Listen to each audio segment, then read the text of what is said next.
Boa noite, boa noite, boa noite. Eu sou o pastor Raul Nogueira, do Focando Vidas, e que está dentro do Ministério LVO Luz e Vidas Orientais.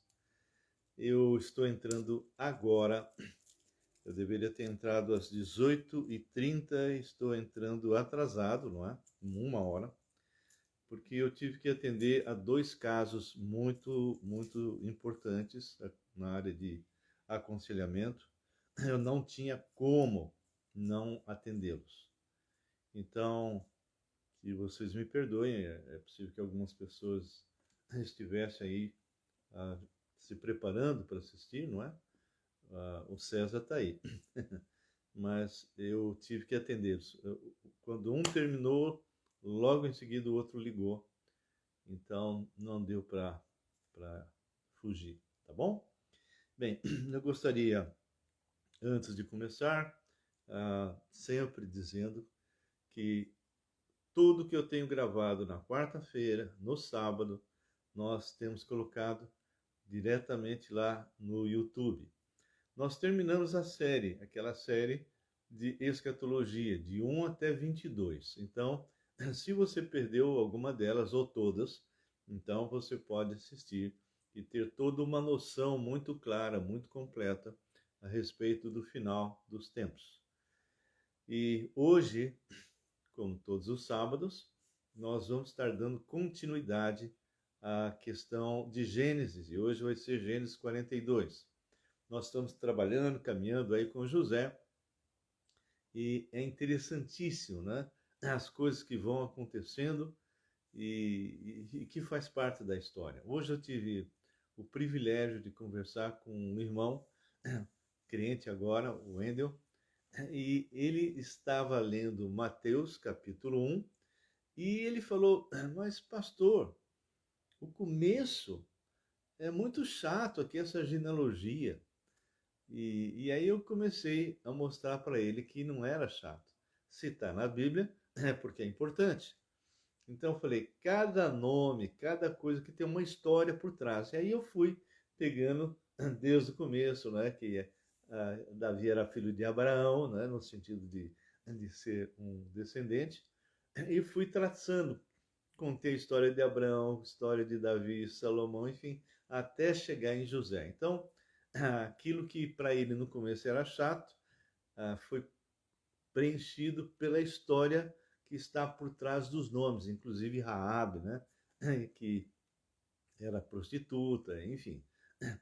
E é isso. Quando você estuda a palavra, quando você mergulha nessa palavra, você começa realmente a entender o contexto. Você percebe o que está acontecendo. E você pode transmitir para outra pessoa com segurança, com tranquilidade. Tá bom? Nós vamos gastar um tempo de oração agora e que você possa estar comigo. Se eventualmente você tiver algum pedido, você já pode colocar para que nós possamos orar. Tá bem? Então oramos. Meu Deus, nós louvamos o teu nome, te exaltamos e reconhecemos que nós somos totalmente dependentes de ti. A tua palavra é única, a tua palavra liberta e transforma. Como é gostoso, Senhor, quando nós podemos conversar com pessoas que estão abaladas, que estão realmente desmotivadas, e quando nós abrimos a palavra de Deus, começamos a compartilhar e começamos a falar daquilo que tu és, o que o Senhor é capaz de fazer, e essa pessoa então começa a aplicar na vida, e a gente começa a perceber a mudança, a transformação dessas pessoas. Obrigado por esses dois irmãos que nós tivemos a oportunidade de falar da tua palavra, do teu consolo, mostrar realmente que aquilo que eles estão vivenciando com medo, com angústia, isso não lhe pertence. Então, obrigado porque os dois, no final das duas conversas, se sentindo bem. E creio, Senhor, que vão caminhar a partir daí. Nós pedimos agora a Deus pelo Chiquita, Senhor, que está fazendo alguns procedimentos, exames. Nessa segunda-feira ele vai estar fazendo o exame do pulmão, porque parece que tem alguns nódulos também ali, mas nós sabemos que o Senhor está no controle. Então, da mesma forma como o Senhor providenciou para aquilo que havia surgido em sua cabeça, então que isso que está no pulmão possa ser retirado e talvez de qualquer outra parte que esteja. Nós pedimos que o Senhor continue dando a ele a paz que está acima de toda circunstância. Também lembramos os demais que estão vivenciando aí o Covid. Muitos estão realmente passando por esses momentos difíceis, alguns já recobrando. Então, pedimos que o Senhor esteja no controle dessas vidas.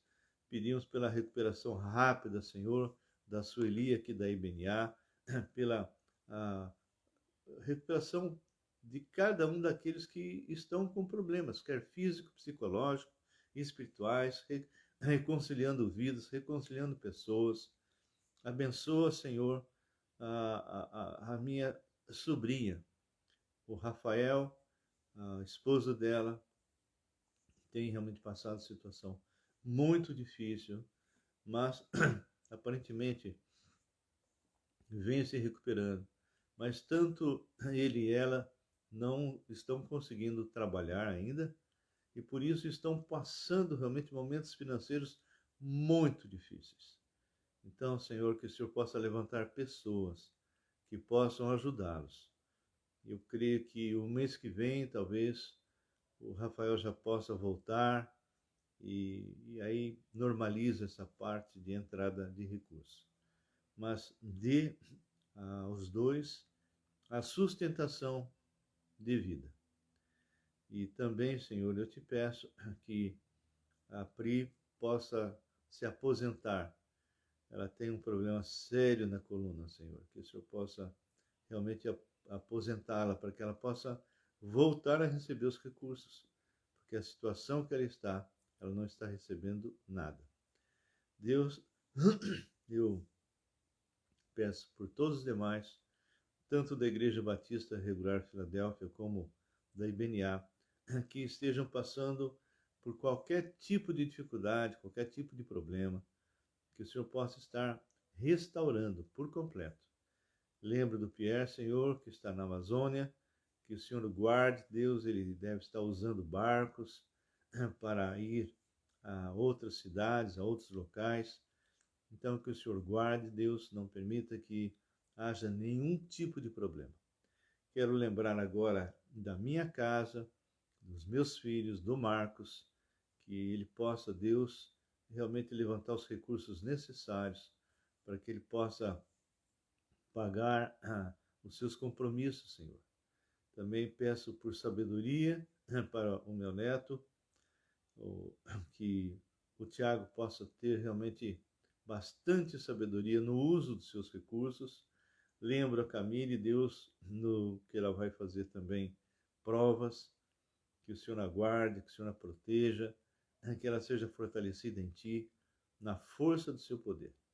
Lembro cada um dos meus filhos, o Rodrigo, agradecendo pelo aniversário da Isabela, pedindo mesmo, Pai, que o Senhor esteja protegendo e fazendo com que ela cresça, seja com o Rodrigo e com a Luciana. Pai, todos os nossos netos, Deus, que são descendências minhas e da graça, que o Senhor possa guardá-los e protegê-los.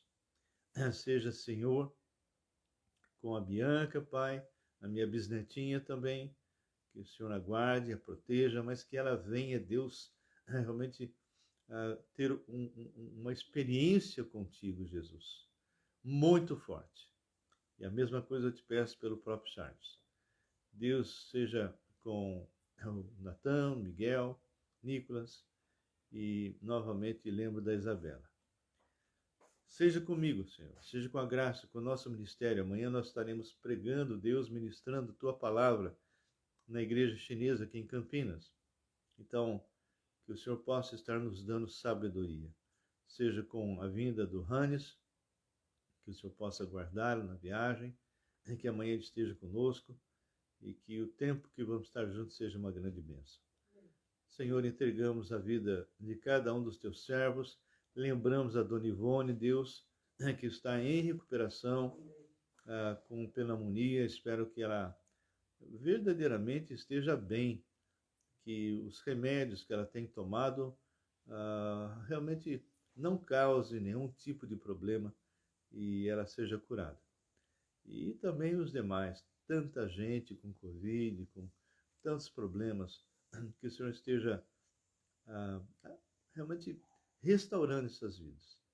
Entrego esse tempo também aos teus cuidados e que aqueles que vão entrar possam realmente ser alimentados pela tua palavra, em nome de Jesus. Amém e amém.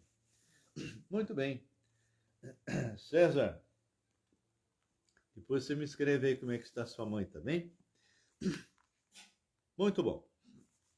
Nós estamos aqui no capítulo 42. Nós já vimos o José realmente falando para o faraó a respeito do sonho, o que significava, e o faraó colocou José, então, na posição máxima dentro do Egito. Somente o faraó estava acima de José. E agora nós vamos ver, lá no começo, bem lá atrás, Deus deixou bem claro para o servo dele, isso anos e anos e anos antes de existir até os filhos descendentes de Abraão, que os seus descendentes estariam no Egito por mais de 400 anos. E isso aconteceu literalmente.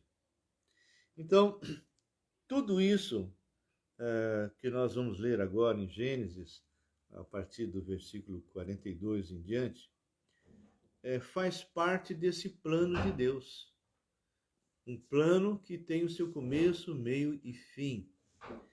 Nós muitas vezes não entendemos por que certas coisas ocorrem, mas tenha certeza que Deus tem um propósito. E o próprio José, no final dessa história, vai reconhecer que tudo o que ele passou era um propósito do Senhor. Amém? Então vamos lá, capítulo 42, versículo 1. Abra a Bíblia aí, César. Aqui diz assim: Sabedor Jacó de que havia mantimento no Egito, disse a seus filhos: Por que estáis aí a olhar uns para os outros? O que vocês estão fazendo? Será que vocês não percebem que a nossa situação é uma situação difícil, não é? E ajuntou: Tenho ouvido que há cereais no Egito. Descei até lá e comprai-nos deles, para que vivamos e não morramos. Então desceram 10 dos irmãos de José para comprar cereal do Egito. A Benjamim, porém, o irmão de José, o mais novinho, não enviou Jacó na companhia dos irmãos, porque dizia, para que não lhe suceda acaso algum desastre. Ou seja, ele já havia perdido José, e falou, não quero que aconteça nenhum mal para Benjamim. Entre os que iam, pois para lá, foram também os filhos de Israel, porque havia fome na terra de Canaã. Então, estavam, por causa da fome, vindo muitos e muitos e muitos de outros países para o Egito. E por que eles estavam lá? Porque eles foram informados que o governador do Egito tinha cereal para vender. E isso realmente era algo que já fazia parte de todo esse plano de Deus, não é? Porque ele queria que o povo de Israel acabasse entrando no Egito. Então, versículo 6 diz assim: José era governador daquela terra. Era ele quem vendia a todos os povos da terra. E os irmãos de José vieram e se prostraram o rosto em terra perante ele. Vocês lembram daquele sonho de José? Lembra? Que José fala para o pai, né? para os irmãos que um dia eles estariam se dobrando diante dele. E eles ficaram muito bravos. Como você vai ser superior a nós? Como que a gente vai se dobrar diante de vocês? E nós já contamos toda essa história, o erro do pai dando preferência a José e no que acontecia, né? Nós sabemos que isso foi um grande mal feito por Jacó. E agora a gente está vendo aí esse José que foi vendido, agora ele é que está no controle de tudo, e os seus irmãos vêm e se prostram diante dele como ele havia sonhado. E aí diz assim, versículo 7. Vendo José seus irmãos, reconheceu-os, porém não se deu a conhecer, e lhes falou asperamente e lhes perguntou: de onde vindes? Responderam: da terra de Canaã para comprar mantimento. Então, a gente percebe que José deveria, devido à roupa que os egípcios usavam, aquilo que eles colocavam na sua cabeça, eles pintavam os olhos. O tempo tinha passado, né? Pelo menos uns 13 anos, ele deve ter entrado aí com uns 17, mais ou menos. Então, os irmãos não reconheceram, e ele também não se deu a reconhecer. José reconheceu os irmãos, porém eles não o reconheceram. Então, se lembrou José dos sonhos que tivera a respeito deles, e lhes disse: vós sois espiões. Uau! E viestes para ver os pontos fracos da terra. José vai começar a torturar os seus irmãos psicologicamente. E, claro, José deve ter sentido no seu coração muita mágoa, né? Aquilo que seus irmãos fizeram, venderam ele, e agora eles estão diante dele. Versículo 11 diz assim, o 10, responderam: não, Senhor meu, mas vieram os teus servos para comprar mantimentos. Somos todos filhos de um mesmo homem, somos homens honestos, os teus servos não são espiões. Bom, nessa altura do campeonato eu fico imaginando o medo que eles sentiram ao ver aquele grande homem, governador de todo o Egito, acusando eles de serem espiões. E eles precisavam comprar para levar todo o mantimento para o pai e para aqueles que ficaram, não é? E José vai continuar a colocar eles em aperto. Então, ele respondeu de novo. Porém, ele respondeu: nada disso. Pelo contrário, viesses para ver os pontos fracos da terra. Eles disseram: nós, teus servos, somos 12 irmãos, filhos de um homem na terra de Canaã. O mais novo está hoje com o nosso pai, o outro já não existe. Estão realmente com aquela certeza que José morreu. Mal sabem eles que estão diante do seu irmão, não é? Então lhes falou José: é como já vos disse, sois espiões. Nisto sereis provados pela vida de Faraó. Daqui não saireis sem que primeiro venha o vosso irmão mais novo. Agora, José vai fazer algo que vai deixar eles apavorados.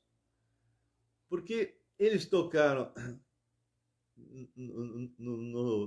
no irmão mais novo, e isso fez com que José usasse isso para deixar eles com mais medo ainda.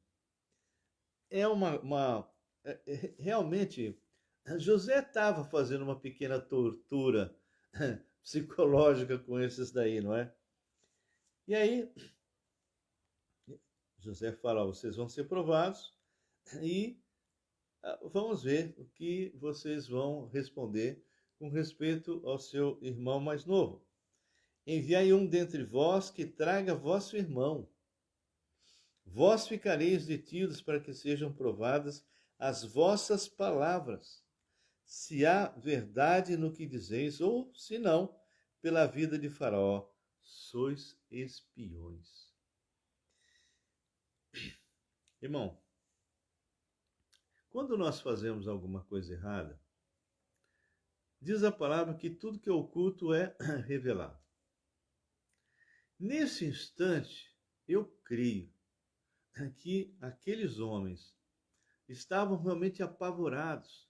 E vocês vão ver mais adiante que eles começam a se consultar. Poxa, nós fizemos mal, nós fizemos coisa errada, agora Deus está nos punindo.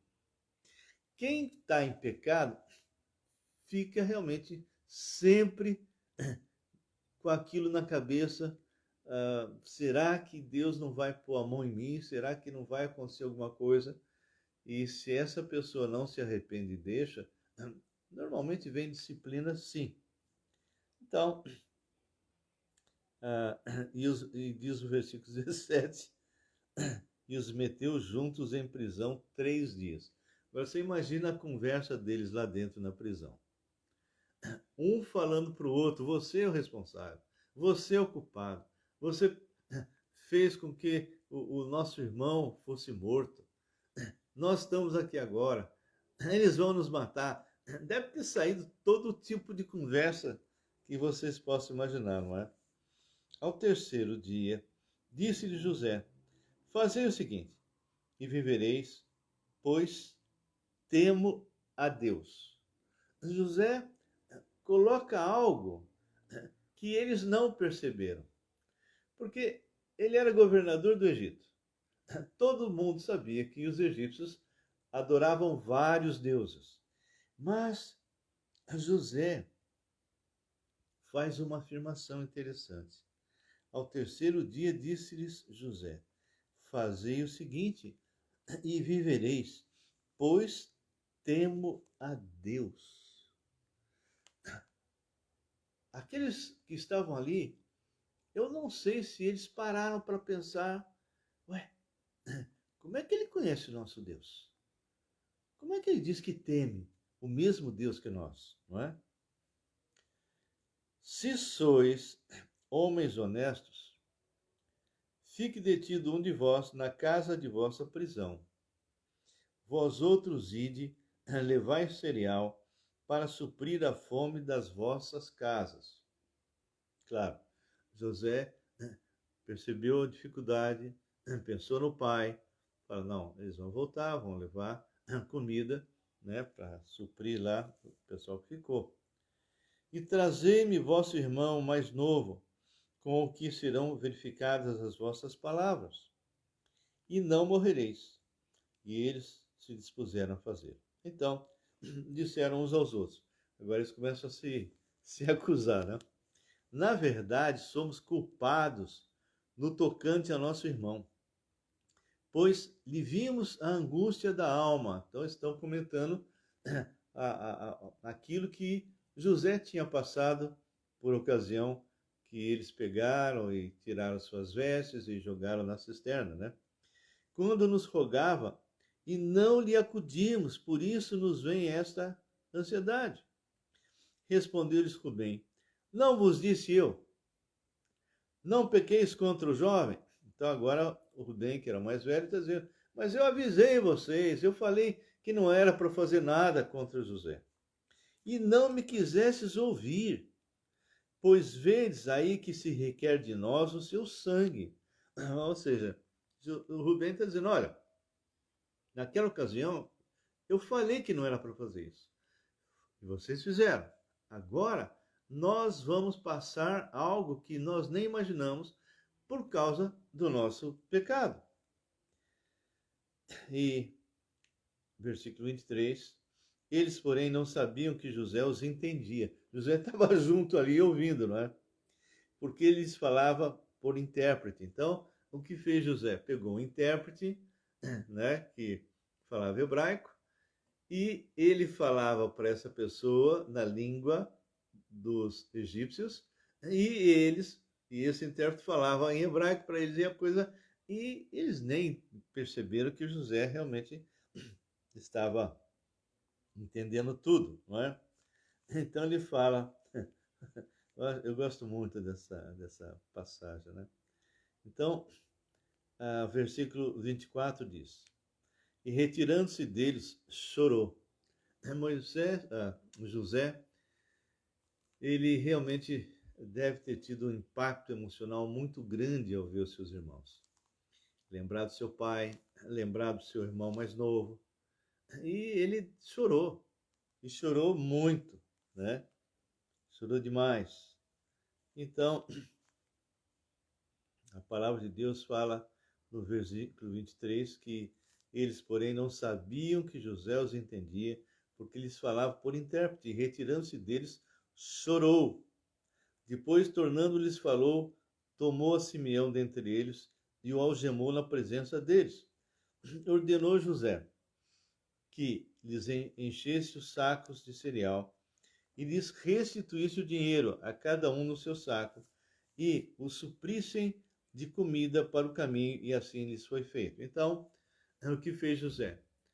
Colocou em cada saco o dinheiro que eles haviam dado e também o supriu para que eles levassem a comida para o pai, não é? Muito bem. E carregaram o cereal sobre seus jumentos e partiram dali. Abrindo um deles o seu saco para dar de comer ao seu jumento, na estalagem, deu com o dinheiro na boca do saco. Uau! Então disse aos irmãos: devolveram o meu dinheiro. Aqui está na boca do meu saco. Desfaleceu-lhes o coração e, atemorizados, entreolhavam, dizendo: que é isto que Deus nos fez? Agora vocês estão preocupados com aquilo que Deus fez, né?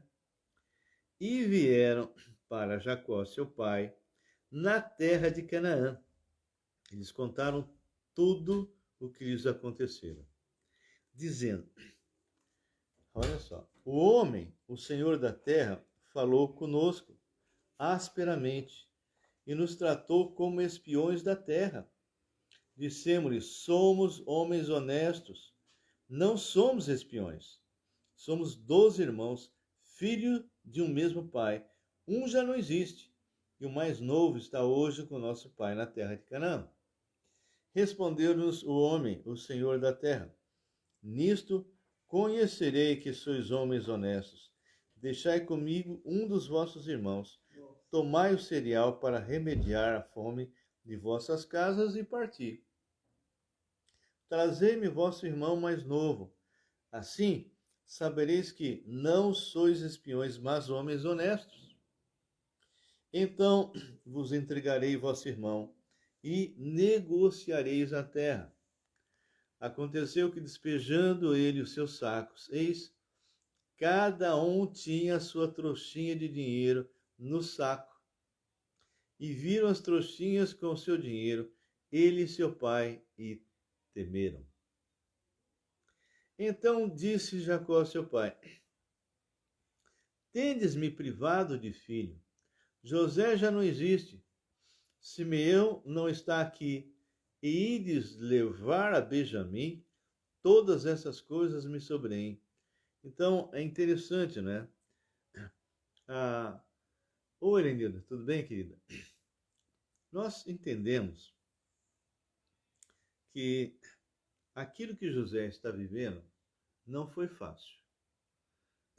Receber os irmãos, não se irar com eles, não matá-los, que é o que aconteceria se fosse qualquer pessoa normal, iria querer se vingar. Mas José, ele temia o Senhor e Deus estava trabalhando no seu coração. E agora a gente vê que Jacó está muito preocupado, porque se levar o mais novo, já perdi o mais velho, um está preso. Está acabando com a minha família, não é? Amém, Elenildo. E a gente percebe então que esse conflito é algo muito, muito, muito duro na vida não só de Jacó, mas também daqueles que são culpados de verdade. E Rubem, ele vai se posicionar, olha só. Mas Rubem disse a seu pai: mata os meus 2 filhos, se não tornar a trazer, e entrega-mo, e eu te restituirei. Ele, porém, disse: meu filho, não descerá convosco. Seu irmão é morto, e ele ficou só. Se lhe sucede algum desastre no caminho, por onde fores, farei descer as minhas cãs com tristeza à sepultura. Rubem, então, se coloca realmente responsável pelo seu irmão mais novo, mas o pai não aceita a sua proposta. E as coisas vão apertar, porque o sofrimento que eles levaram, com certeza, não foi suficiente e a fome virá.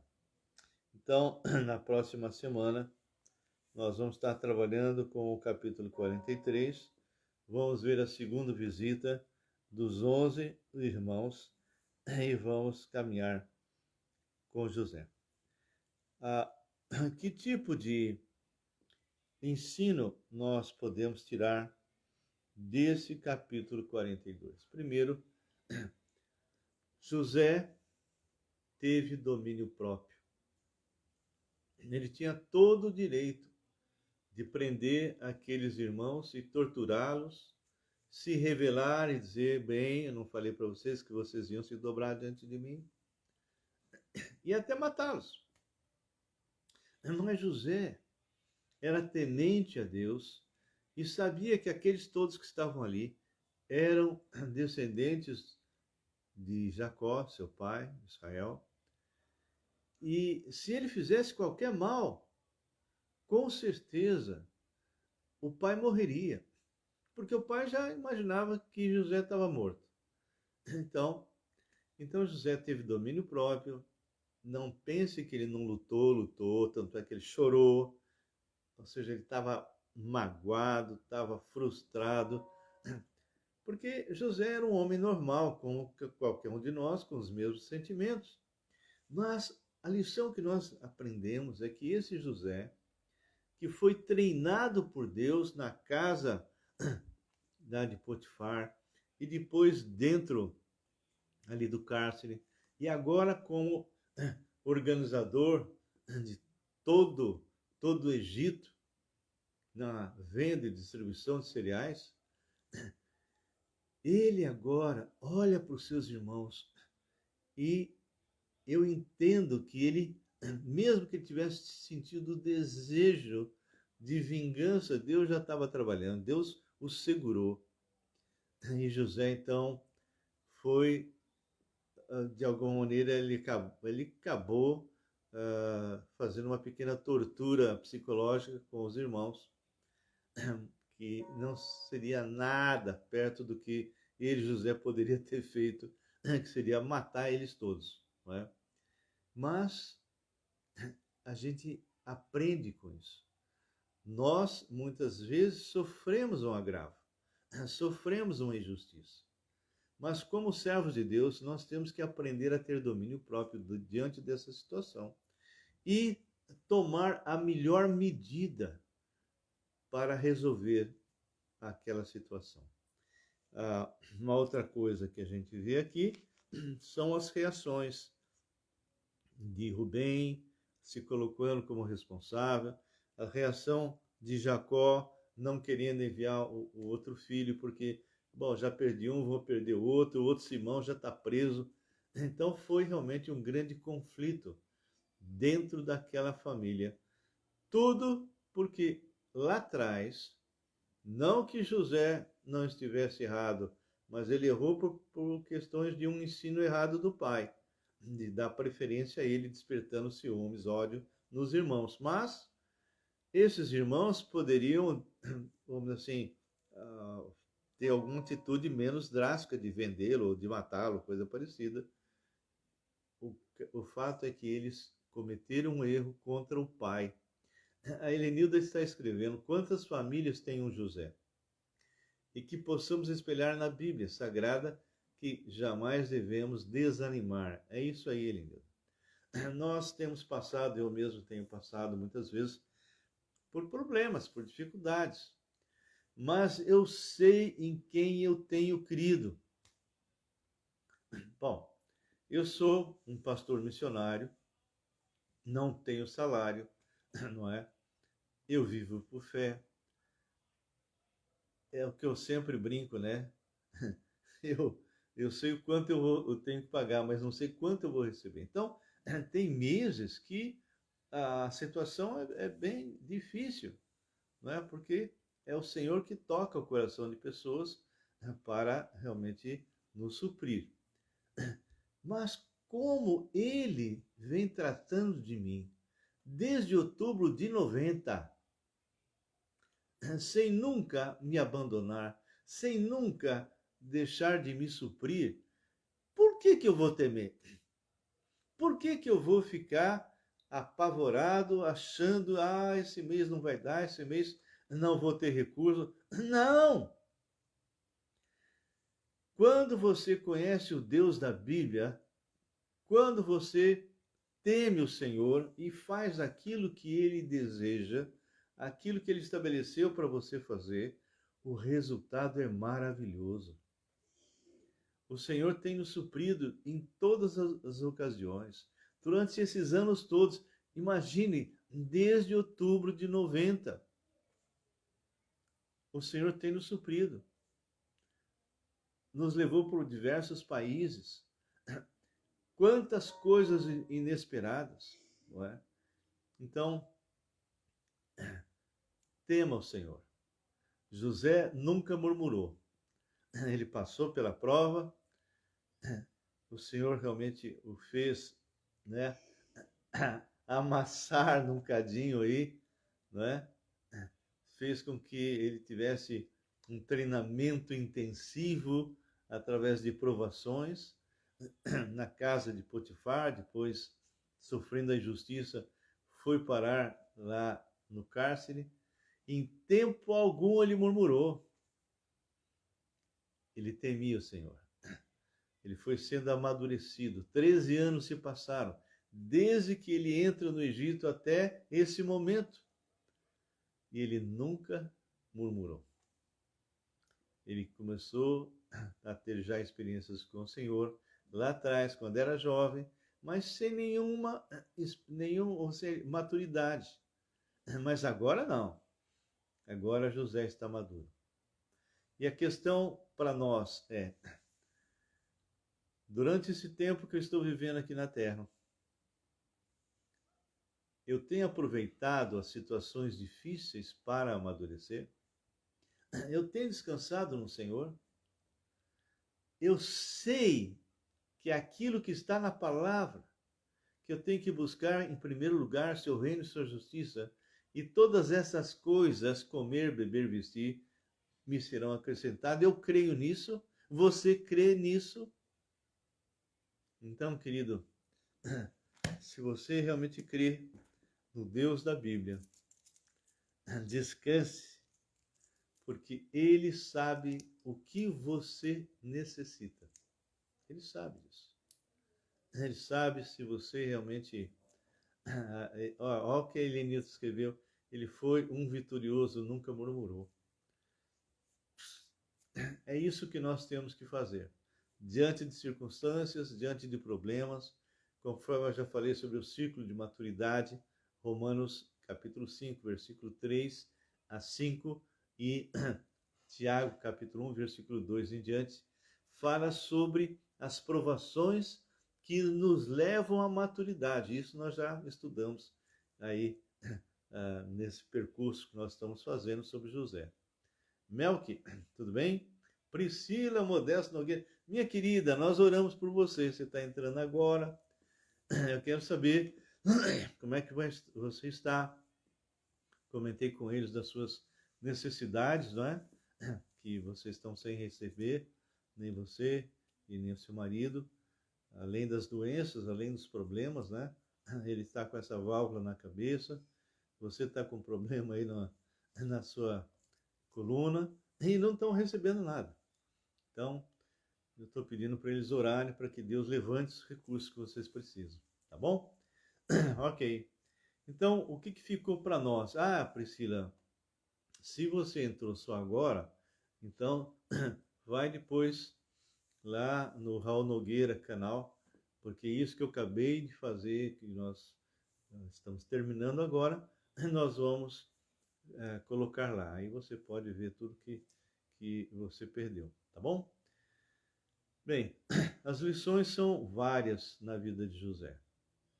Então, é só nós aprendermos, não é? Só nós realmente entendermos que diante de situações adversas o Senhor nos quer amadurecer na fé, tá bom? Nós vamos orar encerrando, agradecendo a Deus por esse tempo que nós tivemos. Nos perdoem aí o atraso, porque eu tive que atender 2 irmãos, um em seguida do outro, na área de aconselhamento que a gente faz, não é? E dando a eles ânimo novo, esperança, e por isso é que nós atrasamos aí a live. Tá joia? Que Deus os abençoe e vamos orar encerrando.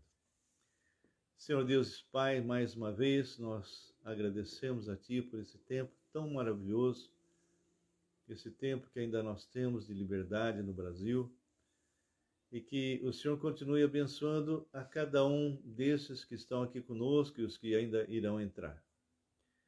Entrego a vida da Priscila, Senhor, do Rafael. Eles estão muito necessitados, não só no sentido financeiro, mas também em termos de saúde, que o Senhor possa pôr a tua mão de poder sobre eles. Lembramos ainda, Senhor, pessoas que foram operados, que nem a Sueli. Lembramos do Chiquita, Deus, que está fazendo um tratamento sério, muito sério. E outros, ó Pai, que tem aí com problemas de todas as ordens, seja no sentido psicológico, no sentido físico, financeiro, no sentido de relacionamentos. Quantas pessoas, Pai, que estão precisando do Senhor. Que o Senhor possa estar agindo e restaurando essas vidas, porque são preciosas aos teus olhos e nós sabemos disso. Senhor, obrigado, porque eu e Graça estamos tendo vitórias no ministério. O Senhor nos permitiu entrar na colônia cantonesa, onde nós, inclusive, ministramos no domingo. Cremos que as portas vão se abrir em nome de Jesus e vamos poder atingir outras pessoas. Seja conosco também, dentro da Unicamp, que nós possamos montar uma equipe para trabalhar ali. Agradecemos a Ti por tudo que o Senhor tem nos feito. Abençoe os nossos investidores e os nossos intercessores. Que o Senhor dê aos investidores, Senhor, realmente uma multiplicação da sua sementeira. Que cada um desses que estão aqui hoje e suas famílias estejam sob a sua proteção. Em nome de Jesus. Amém e amém. A Lenilda escreveu que o Senhor Jesus abençoe sua vida, pastor Raul. Grata, irmãzinha. Que Deus abençoe. Minha sobrinha Priscila, um grande abraço aí ao maridão, tá? Fiquem na paz do Senhor. Melque Muniz, nós ainda não nos conhecemos, mas seja bem-vindo. Pelo menos eu não lembro de você por esse nome, pode ser que a gente já tenha se encontrado. Que Deus os abençoe. E como eu disse, o que acabamos de gravar vai daqui a pouco estar lá no YouTube. Tá bem? Fiquem na paz do Senhor e uma ótima noite.